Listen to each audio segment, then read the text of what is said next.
carpet premiere ng A Very Good Girl sa Hollywood. Dinagsa ng Pinoy fans at kapamilya TV host actress na si Melay Cantiveros. Aba, may pelikula sa Korea. Ang detalye sa balitang A to Z Showbiz ni Lane Garcia. Lalamunin nila ako ng buhay. Masama ba kung kailangan kong lumaban? She's killing it! Sinalubong ng mainit na pagsuporta at pagmamahal ng libu-libo nating kababayan in US ang box office queen na si Catherine Bernardo. Kasama ni Catherine ang internationally acclaimed actress na si Dolly De Leon sa Los Angeles para sa Hollywood premiere ng kanilang pelikulang A Very Good Girl. Ito ang kauna-unahang pelikula sa Pilipinas na nagkaroon ng malaki at engranding premiere sa Hollywood.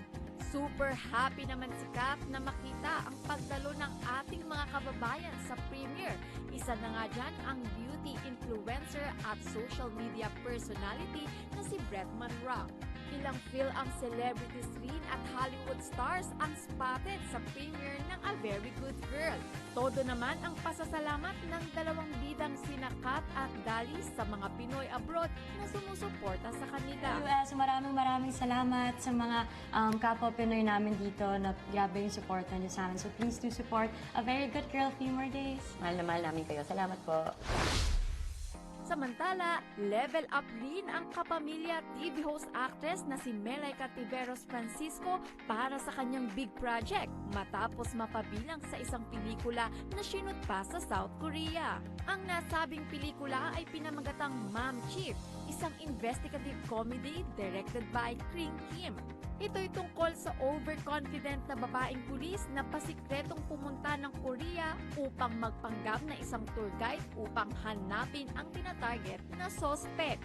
Sa Instagram post ni Melay, proud niyang tinex ang ilang larawan behind the scene ng kanyang role sa kauna-unahan niyang Korean movie. Makakasama rin sa nasabing pelikula ang ilang Pinoy celebrities tulad nina Jenica Garcia, Alora Sasam at Bernadette Allison. Sa ngayon, wala pang anunsyo si Melay kung kailan ipapalabas ang pelikula sa mga sinihan. Para sa balitang A to Z Showbiz, Lane Garcia.